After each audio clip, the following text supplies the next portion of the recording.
Vision ఉంటే సరిపోదు, దాన్ని అమలు చేయడం ముఖ్యమన్నారు ఏపీ సీఎం చంద్రబాబు. అమరావతిలో జరిగిన విద్యార్థుల మాక్ అసెంబ్లీకి స్పీకర్ అయ్యన్న పాత్రుడు, సీఎం చంద్రబాబు, మంత్రి లోకేష్ హాజరయ్యారు. రాజ్యాంగ దినోత్సవం సందర్భంగా అసెంబ్లీ ప్రాంగణంలో ఈ కార్యక్రమం నిర్వహించారు. రాజ్యాంగ నిర్మాత డాక్టర్ బిఆర్ అంబేద్కర్ గారి కాంస్య విగ్రహాన్ని పూలమాలతో సన్మానాలంకృతం చేశారు.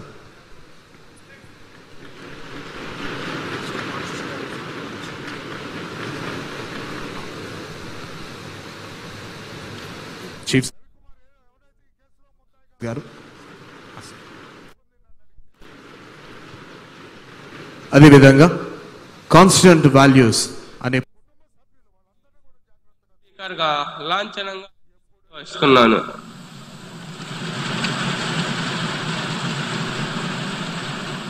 ఈరోజు మన సభకు ఒక ప్రత్యేకమైన రోజు.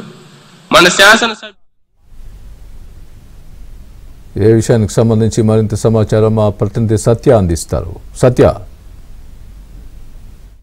శాసనాలు చేసే చట్టసభలు ఎలా ఉంటాయనేది విద్యార్థులకు తెలియాల్సిన అవసరం ఉందని భావించిన ఆంధ్ర రాష్ట్ర ప్రభుత్వం ఒక మాక్ అసెంబ్లీని అసెంబ్లీ ప్రాంగణంలో నిర్వహించింది. అసలు ఈ మాక్ అసెంబ్లీ ఏ విధంగా జరిగింది, ఎటువంటి ఎక్స్పీరియన్స్ విద్యార్థులు దీనివల్ల పొందారనేది మనతో మాట్లాడేందుకు మాక్ అసెంబ్లీలో మానవ వనరుల అభివృద్ధి శాఖ మంత్రి, విద్యాశాఖ మంత్రిగా ఉన్నటువంటి చిన్నారి ఉంది. అమ్మ చెప్పు, మాక్ అసెంబ్లీలో ఈ రోజు నువ్వు పార్టిసిపేట్ చేసావు కదా, ప్రతిపక్షం అడిగే ప్రశ్నలకు నువ్వు ఎలా సమాధానాలు చెప్పావు, అదే సమయంలో ఏ విధంగా స్పీకర్ గారు రూలింగ్స్ ఇస్తే దాన్ని ఎలా ఫాలో అయ్యావు? అసలు మాక్ అసెంబ్లీ అనేది ప్రతి ఒక్క పిల్లలకి వచ్చే అవకాశం కాదు.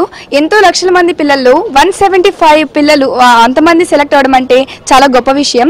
ఈ 175 మెంబర్స్కి కూడా మాక్ అసెంబ్లీలో పార్టిసిపేట్ చేయడం ఎంతో అదృష్టం చేకూర్చుకుని ఉండాలి.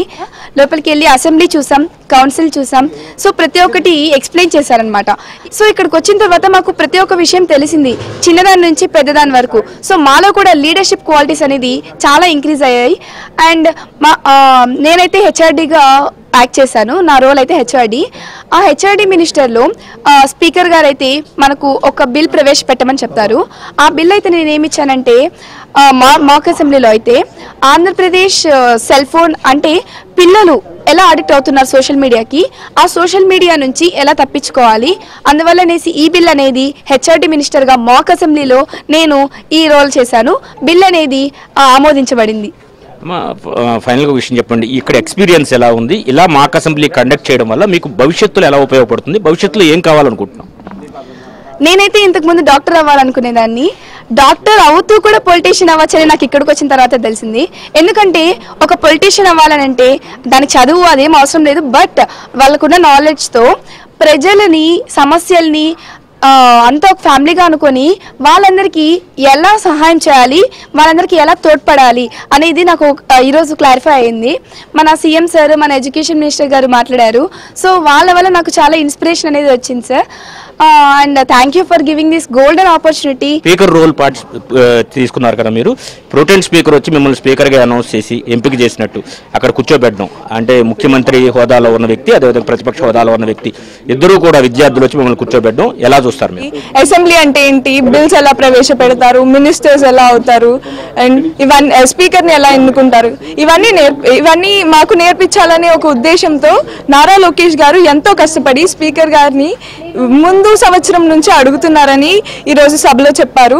స్పీకర్గా నేను ఇక్కడ తెలుసుకుంది ఏంటి అని అంటే, ఎలా సీక్వెన్స్ ఏంటి, ఎలా ప్రొసీడింగ్ అవుతుంది అని చెప్పి క్వశ్చన్ ఫస్ట్ స్పీకర్ని ఎన్నుకున్నాక, స్పీకర్ మాట్లాడేశాక క్వశ్చన్ అవర్ ప్రారంభం అవుతుంది.